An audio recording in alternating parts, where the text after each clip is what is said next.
प्रभु जीशुख्रीष्ट नाम समस्त को प्रेज लॉर्ड। यह समय ईश्वर वाक्य आम ध्यान करवा। आज टॉपिक है विश्वास तेबे कमे जेते बेले आपण दृष्टि जीशु ऊपर न थाए। आउ थे मुझे कहूँ विश्वास तेबे कमे जेते बेले आपण दृष्टि जीशु ऊपर न थाए। आज टॉपिक नहीं आम ईश्वर वाक्य आम देखा। मु आपण निकट गोटे वाक्य मु रखुच्छी एवरी पुस्तक 12:1 पद।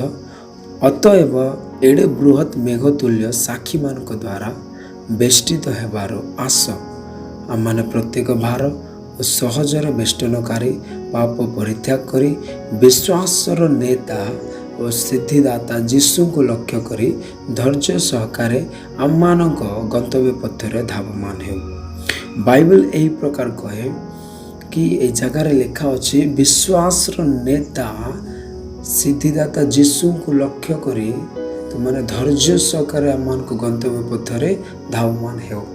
ए जगह गोटे वाक्य लिखा अच्छी जीशु को तुम माने प्रथम लक्ष्य कर। एवरी पुस्तक 11 रु 12 पद पर्यंत गोटे विषय लिखा अच्छे सेटा अच्छी विश्वास। ए प्रत्येक लोक मान द्वारा आम विश्वास अर्थ काण आम जानी सारू। विश्वास बेले कौन ए प्रत्येक व्यक्ति मान को नहीं एवरी पुस्तक लेखक 11 पद रु 12 पर्यंत खाली विश्वास रे चली व्यक्ति मान विषय लिखुच्छी।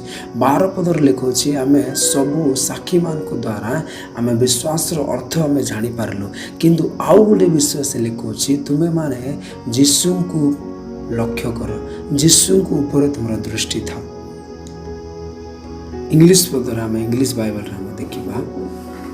इंग्लिश बाइबल रे प्रकार लिखा अच्छी 12:2 लिखा अच्छे we must never stop looking to Jesus. He is the leader of our faith and he is the one who makes our faith complete. इजार लिखा अच्छे से आम को नेता अटंती, से आम को विश्वास को संपूर्ण करेंगे। आम विश्वास करुछु बेले आपन को आउ गोटे विषय करने को तुम दृष्टि जीशु ऊपर देवाक पड़ो, तुम लक्ष्य जीशु ऊपर रखा पड़ो, तुम दृष्टि जीशु ऊपर रखा पड़ो। तुम्हें जब विश्वास करुच बोले तुम दृष्टि जीशु ऊपर थी दरकार। आज अनेक लोक मैंने जीशु ऊपर दृष्टि न से विश्वास को हराई देले, विश्वास रु हारी गले। समस्या आसिला, प्रॉब्लम्स आसिला, अनेक विषय ऊपर आसिला, से माने कौन कले से विश्वास को से माने धीरे धीरे हराई देले। कहीं जानते दृष्टि जीशु ऊपर नहीं। एवरी पुस्तक लेखक कहे तुम दृष्टि जीशु ऊपर थीवार अच्छी। आम विश्वास अर्थ सब जानिलु किंतु आउ गोटे विषय तुमको करार अच्छी से तुम दृष्टि जीशु ऊपर रखु। ये प्रकार आम विश्वास को आम जदि आम विश्वास जदि आग को बढ़वार अच्छी बेले आम जीशु ऊपर आम दृष्टि रखा हेब। मुआ गोटे वाक्य मुझे निकट में रखुच्छी। मु दुईटी व्यक्ति को आपण सामना रे आड़ापी चाहे। माथ्यू पुस्तक आपण मैंने खोलिए 14:28 देखा। से पढ़ुअछि से पीतर उत्तर देले हे प्रभु जेबे आपण तेबे जल उपर आपण निकट को जीवाई मते आज्ञा करंतु। जीशु कहले आम तले भी देखा। जीशु कहले आस से पीतर नौकार ओह्लाई जल उपर चली जीशु निकट गले। 30 पद पढ़ा। मात्र से पवन देखे भय कले पुणी बुड़ी जाऊ जाऊ चिकार कर कहले हे प्रभु मते रक्षा करंतु। 31 पद जीशु से खणी हाथ बढ़ाई धरी कहले हे अल्प विश्वासी कहीं सन्देह कल। यही प्रकार समय थिला प्रभु जीशु जेते बेले पानी रे चली के आसीबा समय एमाने भय कले से कहले एटा भूत कि कौन बोले, किंतु जीशु कहले भय कर नाई मु अटे। आउ से समय पीतर यही प्रकार कहला कि जदि जदि आपण तेबे जल उपर आपण निकट को जीवाई मते आज्ञा करंतु। हैपनिंग रे अनेक लोक माने विश्वास करती। पीतर कहे मु भी जल उपर चलला परे मु तुमको विश्वास करबे जदि तुम्हें से लिखा अच्छे ना जो जेबे आपण तेबे से लिखा अच्छे तेबे जल उपर आपण निकट जीवा आज्ञा करंतु। हैपनिंग ମୁଁ ଜଳ ଉପରେ ଗଲା ପରେ ମୁଁ ଜାଣିବି ଯେ ତୁମେ ବୋଲି। ମୁଁ କିଛି ଜଳ ଉପରେ ଚାଲି ସାରିଲେ ମୁଁ ବିଶ୍ୱାସ କରିବି ଯେ ତୁମେ ବୋଲି। ଆଜି ଅନେକ ଲୋକମାନେ ହ୍ୟାପନିଂରେ ବିଶ୍ୱାସ କରନ୍ତି। ପିତର ବି ହ୍ୟାପନିଂରେ ବିଲିଭ୍ କରୁଥିଲା। ହେଲା ପରେ ମୁଁ ଜାଣିବି ଯେ ତୁମେ ବୋଲି। ଆଜି ଏଇ ପ୍ରକାର ହେଲେ ମୁଁ ବିଶ୍ୱାସ କରିବି। ମୋ ପରିବାର ଏଇ ପ୍ରକାର ଘଟିଲେ ମୁଁ ବିଶ୍ୱାସ କରିବି ପ୍ରଭୁ। ମୋତେ ଜବ୍ ମିଳିଲେ ମୁଁ ବିଶ୍ୱାସ କରିବି। ଆଜି ଲୋକମାନେ ହ୍ୟାପନିଂରେ ବିଶ୍ୱାସ କରନ୍ତି। କ'ଣ ଗୋଟେ ହେଲା ବେଲେ ପ୍ରଭୁଙ୍କର ପ୍ରଶଂସା କରନ୍ତି, କିନ୍ତୁ ସେଇଟା ବିଶ୍ୱାସ ନୁହେଁ, ସେଇଟା ଗୋଟେ ସନ୍ଦେହ ବିଶ୍ୱାସ କୁହନ୍ତି। ସେଇଟା ବିଶ୍ୱାସ ନୁହେଁ, ହ୍ୟାପନିଂରେ ବିଶ୍ୱାସ କରନ୍ତି। ପ୍ରଭୁ ଏଇ ପ୍ରକାର ଯଦି ଘଟିବ ବେଲେ ମୁଁ ତୁମ ଉପରେ ବିଶ୍ୱାସ କରିବି। ଏଇଟା ହ୍ୟାପନିଂ ବିଶ୍ୱାସ କୁହନ୍ତି। ହେଲା ପରେ ବିଶ୍ୱାସ କରିବାଟା କିଛି ବଡ଼ ବିଷୟ ନୁହେଁ। ବାଇବେଲରେ ଲେଖା ହେଉଛି ଯେତେବେଳେ ଇସ୍ରାଏଲ ଲୋକମାନେ ସେତେବେଳେ ମିସ୍ରରୁ ବାହାରିବା ସମୟରେ ସେମାନେ ସମୁଦ୍ର ଆସିଲା ପରେ ସେମାନେ ନିନ୍ଦା କରିବା ପାଇଁ ଷ୍ଟାର୍ଟ କଲେ। ଆମକୁ ମାରିବା ପାଇଁ ଆସିଛୁ, ଆମମାନଙ୍କୁ ସେ ଜାଗାରେ କବର ସ୍ଥାନ କି କମ୍ ଥିଲା ବୋଲି। କିନ୍ତୁ ଯେତେବେଳେ ସମୁଦ୍ର ପ୍ରଭୁ ଭିନ୍ନ କଲେ ସେତେବେଳେ ସେମାନେ ଈଶ୍ୱରଙ୍କୁ ସ୍ତୁତିବାଦ କଲେ, ଈଶ୍ୱରଙ୍କୁ ଧନ୍ୟବାଦ କଲେ। ଯଦି ସତ୍ୟ ବିଶ୍ୱାସୀ ଏଇପଟେ ସମସ୍ୟାର ସମୟରେ ସେ କ'ଣ କରିବ? ଈଶ୍ୱରଙ୍କୁ ବିଶ୍ୱାସ କରିବ। କିନ୍ତୁ ଏମାନେ ହ୍ୟାପନିଂ ହେଲା ପରେ କିଛି ଗୋଟେ ପରମେଶ୍ୱର ଦେଖାଇଲା ପରେ ଏମାନେ ବିଶ୍ୱାସ କଲେ। ଏଇଟା ହ୍ୟାପନିଂ ବିଶ୍ୱାସ କହନ୍ତି। ପିତର ବି ସେଇ ପ୍ରକାର କରିଥିଲା। କିନ୍ତୁ ଯୀଶୁ କହିଲେ ତୁମେ ଆସ ଚାଲିକି। ପିତର ଯେତେବେଳେ ପାଣିରୁ ଉତରିବା ପାଦ ରଖୁଥିବା ସମୟରେ ସେ କାହାକୁ ଦୃଷ୍ଟି କରିଥିଲା? ଯୀଶୁଙ୍କ ଉପରେ ତାର ଦୃଷ୍ଟି ଥିଲା। ପିତର ଯେତେବେଳେ ପାଣିରେ ଓହ୍ଲାଉଥିଲା ସେ ସମୟରେ ତାର ଦୃଷ୍ଟି କେବଳ ଏକମାତ୍ର ଯୀଶୁଙ୍କ ଠାରେ ହିଁ ତାର ଦୃଷ୍ଟି ଥିଲା। କିନ୍ତୁ ଯେତେବେଳେ ତାର ଦୃଷ୍ଟି ଯୀଶୁଙ୍କ ଠାରୁ ଫେରି ପବନ ଝଡ଼ ଉପରେ ଆସିଲା, ବାଇବେଲ ଏଇ ପ୍ରକାର କହେ ସେ ବୁଡ଼ିବା ପାଇଁ ଷ୍ଟାର୍ଟ କଲା। ଆଜି ଅନେକ ଲୋକମାନେ ଏ ପ୍ରକାର ଅଛନ୍ତି, ତାଙ୍କ ଦୃଷ୍ଟି ଯୀଶୁଙ୍କ ଉପରେ ନଥିବାର, ତାଙ୍କ ଦୃଷ୍ଟି ପବନ ଝଡ଼ ଉପରେ ଥିବାର ସେମାନଙ୍କ ବିଶ୍ୱାସ ସେ ଭୟ କ'ଣ କରେ? ବିଶ୍ୱାସକୁ ଚାପିଦିଏ। ଯେତେବେଳେ ପିତର ତାର ଦୃଷ୍ଟି ଯେତେବେଳେ ଝଡ଼ ଆଉ ପବନକୁ ଗଲା, ସେଇ ସମୟରେ କ'ଣ ହେଲା ଜାଣିଛନ୍ତି? ସେ ଭୟ କଲା।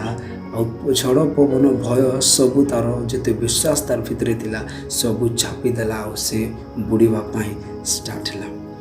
ଆଜି ଯେଉଁ ପର୍ଯ୍ୟନ୍ତ ଆପଣଙ୍କ ଦୃଷ୍ଟି ଯୀଶୁଙ୍କ ଉପରେ ଥିବ, ଆପଣଙ୍କୁ କୌଣସି ସମସ୍ୟା ପ୍ରୋବ୍ଲେମ୍ସ କେବେ ବି ପଛକୁ ନେଇପାରିବ ନାହିଁ। ଆଜି ଆମମାନଙ୍କ ଦୃଷ୍ଟି ଯୀଶୁଙ୍କ ଉପରେ ନଥିବାର ମାନେ କିଛି ସମସ୍ୟା ଆସିଲେ ଆମମାନେ ଫେଲ୍ ହେଇଯାଉ, ଆମମାନଙ୍କ ବିଶ୍ୱାସ ହାରିଯାଏ। କିନ୍ତୁ ଯେଉଁ ସମୟରେ ଯେତେବେଳେ ପିତର ଯେତେବେଳେ ଦୃଷ୍ଟି ଯୀଶୁଙ୍କ ଉପରେ ରଖିଥିଲା ସେ ସମୟରେ ସେ ପାଣିରେ ଚାଲିଥିଲା। କିନ୍ତୁ ତାର ଦୃଷ୍ଟି ଯେତେବେଳେ ଝଡ଼ ଯୀଶୁଙ୍କ ଠାରୁ ତାର ଦୃଷ୍ଟି ଅନ୍ୟ ଆଡ଼େ ଫେରିଲା, ସେ ସମୟରେ ସେ ତାର ବିଶ୍ୱାସ ମଧ୍ୟ କମିବା ପାଇଁ ଷ୍ଟାର୍ଟ ହେଲା। ଆମମାନଙ୍କ ବିଶ୍ୱାସ ସେତେବେଳେ କମେ ଯେତେବେଳେ ଆମମାନଙ୍କ ଦୃଷ୍ଟି ଯୀଶୁଙ୍କ ଠାରୁ ଅନ୍ୟ ଆଡ଼େ ଯାଏ। ଆମମାନଙ୍କ ବିଶ୍ୱାସ ସେତେବେଳେ କମେ ଯେତେବେଳେ ଆମମାନଙ୍କ ଦୃଷ୍ଟି ଅନ୍ୟ ଲୋକମାନଙ୍କ ଠାରେ, ଅନ୍ୟ ଜଗତ ଠାରେ, ଜଗତର ଅଭିଳାଷ ଠାରେ, ଜଗତର ମଜା ଠାରେ, ଜଗତର ଆନନ୍ଦ ଠାରେ ଫେରେ। ସେତେବେଳେ ଆମମାନଙ୍କ ବିଶ୍ୱାସଟା କମିବା ପାଇଁ ଷ୍ଟାର୍ଟ ହେଇଯାଏ। ଏ ବ୍ୟକ୍ତି ସେତେବେଳେ ପାଣିରେ ଚାଲୁଥିଲା ଯେତେବେଳେ ତାର ଦୃଷ୍ଟି ଯୀଶୁଙ୍କ ଉପରେ ଥିଲା। ଆଜି ଆପଣ ଯେତେବେଳେ ଯୀଶୁଙ୍କ ଉପରେ ଦୃଷ୍ଟି ରଖିଅଛନ୍ତି, ଆପଣଙ୍କ ସମସ୍ୟା ଆପଣଙ୍କୁ ପଛଘୁଞ୍ଚା କରିପାରିବ ନାହିଁ। ପ୍ରୋବ୍ଲେମ୍ସ ଆପଣଙ୍କ ପଛଘୁଞ୍ଚା କରିପାରିବ ନାହିଁ। ଆପଣଙ୍କ ଅଭାବ ଆପଣଙ୍କୁ ପଛଘୁଞ୍ଚା କରିପାରିବ ନାହିଁ। ଆପଣଙ୍କ ରୋଗ ଆପଣଙ୍କୁ ପଛଘୁଞ୍ଚା କରିପାରିବ ନାହିଁ ଯେତେବେଳେ ଆପଣଙ୍କ ଦୃଷ୍ଟି ଯୀଶୁଙ୍କ ଉପରେ ଅଛି। କିନ୍ତୁ ପିତର ଯେଉଁ ସମୟରେ ତାର ଦୃଷ୍ଟି ଫେରିଲା ସେ ବୁଡ଼ିବା ପାଇଁ ଷ୍ଟାର୍ଟ ହେଲା। ଯୀଶୁ ତାହାକୁ କହିଲେ, ହେ ଅଳ୍ପ ବିଶ୍ୱାସୀ, କାହିଁକି ସନ୍ଦେହ କଲା? ସେ ବୁଡ଼ିବା ପାଇଁ ଷ୍ଟାର୍ଟ କଲା। ଆମମାନଙ୍କ ଦୃଷ୍ଟି ଯେଉଁ ପର୍ଯ୍ୟନ୍ତ ଯୀଶୁଙ୍କ ଉପରେ ଅଛି, ଆମମାନଙ୍କୁ କିଛି ପ୍ରୋବ୍ଲେମ୍ସ ସମସ୍ୟା କିଛି ବି ଆମମାନଙ୍କ ପ୍ରୋବ୍ଲେମ୍ସ ପଛକୁ କରିପାରିବ ନାହିଁ। ଏଭଳି ପୁସ୍ତକର ଲେଖକ କହୁଛି, ତୁମର ଦୃଷ୍ଟି କେବେ ବି ଘୁଞ୍ଚା ହଉ ନାହିଁ ଯୀଶୁଙ୍କ ଉପରୁ।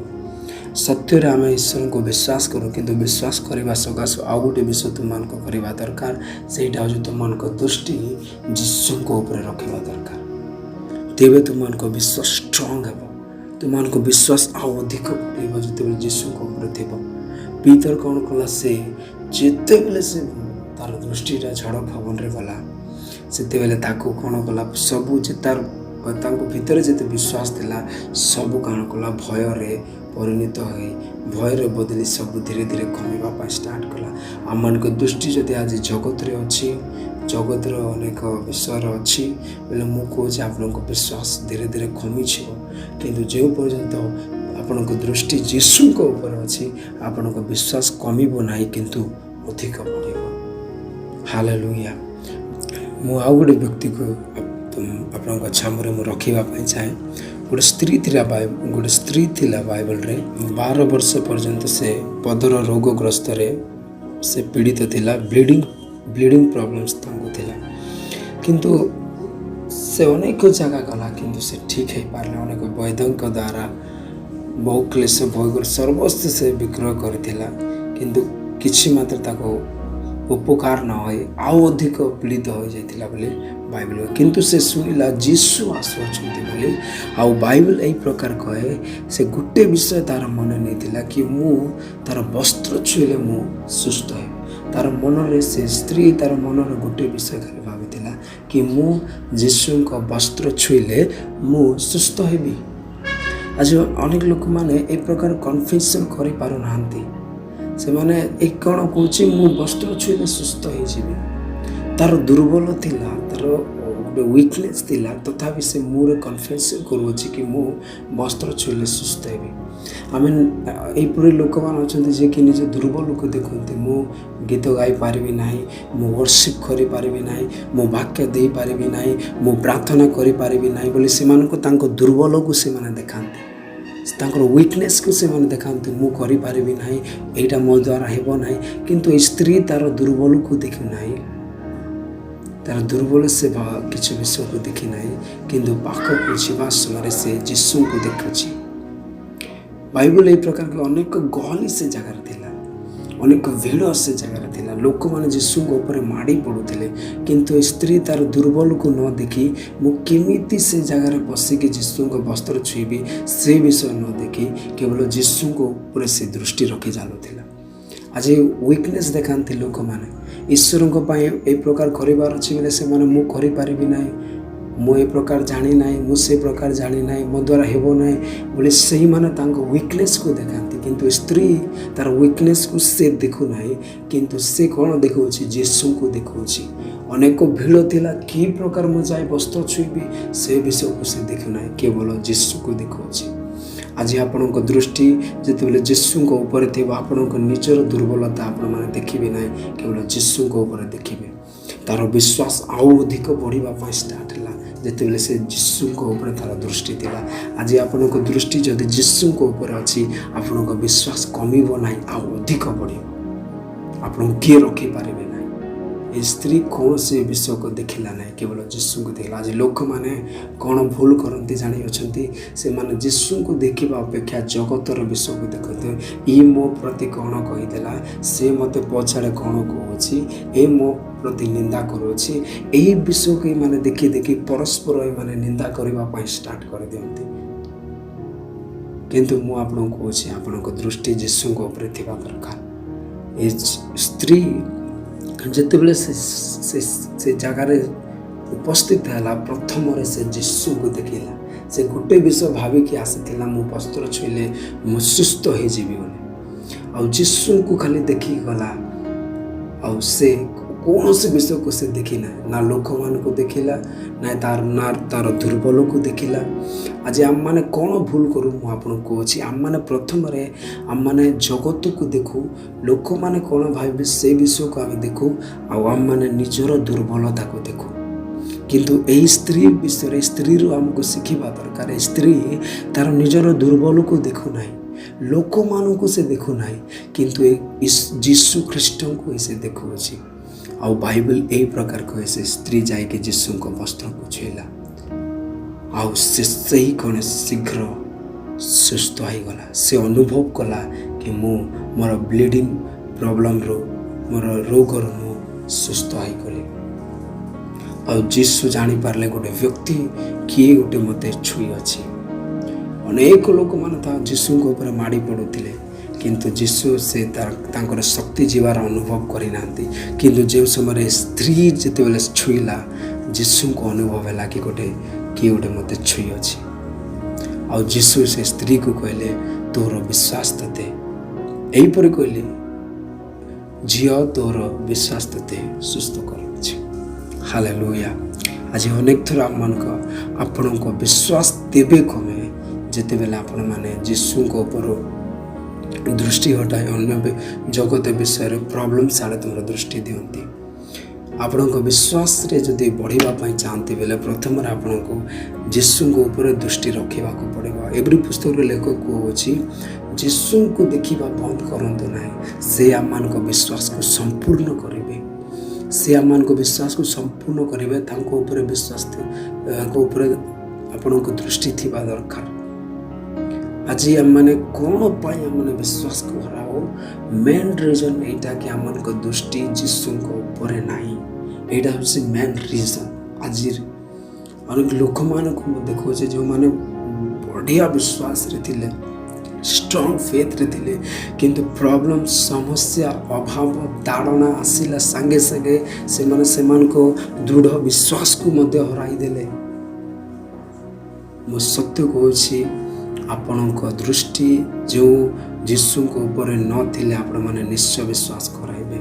से आम विश्वास को संपूर्ण करती तांको ऊपर सर्वदा दृष्टि पकाई रख, तांको ऊपर सर्वदा दृष्टि रख। तुम्हें माने से तुम विश्वास को कंप्लीट करेंगे, संपूर्ण करेंगे। आम अनेक विश्वास मीनिंग जानिला पर भी एवरी पुस्तक लेखक कहे आमर विश्वास मीनिंग जान, किंतु आउ गोटे विषय तुम करवा दरकार। यीशु को ऊपर रख तुम दृष्टि, तुम लक्ष्य केवल यीशु हूँ, से तुम विश्वास को संपूर्ण करेंगे बोले बाइबल कहूँ। हालेलुया। तुम्हें प्रथम यही प्रकार कार्य कर, तुम दृष्टि यीशु को ऊपर रख, से तुम विश्वास को संपूर्ण करेंगे। आम एथिपाई आम बेसी विश्वास स्ट्रगल्स करूँ। जानी इस्राएल लोक मैंने कौन पाई ईश्वर को ठारे विश्वास करि पारे नहीं, कहीं से माने तांगर दृष्टि सर्वदा मिसर रे थिला, ईश्वर को ऊपर नथिला। सेतिबा से माने विश्वास मध्य करि पारे नहीं। एते मिराकल एते आश्चर्य कर्म देखिला पर भी से माने टिके भी ईश्वर को निकट रे विश्वास नथिला, कहीं तांगर दृष्टि ईश्वर को ऊपर नथिला, मिसर रे थिला। Praise the Lord. समस्त को गोटे कथा मु कहबा पाई चाहे, आपण को दृष्टि केबे भी यीशु को ऊपर यीशु को ठारो याडे साडे न करंतु। मो सत्य को यीशु को ऊपर तुम दृष्टि जदि फेरिब, आपण को जगतर विषय जगतर कार्य जगतर सबू कार्य आपण को विश्वास को चापी पकाइब। जगतर अभिलाष हो पारे, जगतर प्रेम हो पारे, जगतर आनंद हो पारे, जगतर एंटरटेनमेंट हो पारे। ए प्रत्येक विषय आपण विश्वास को दिने चापी पकाइब। आपण माने भी ईश्वर को संदेह रे चली जिवे। सेतिमाय यीशु को ऊपर दृष्टि रखंतु, से तुमर विश्वास को संपूर्ण करेंगे। ए वाक्य द्वारा प्रभु आपण मान को आशीर्वाद करंतु। आमेन आमेन आमेन।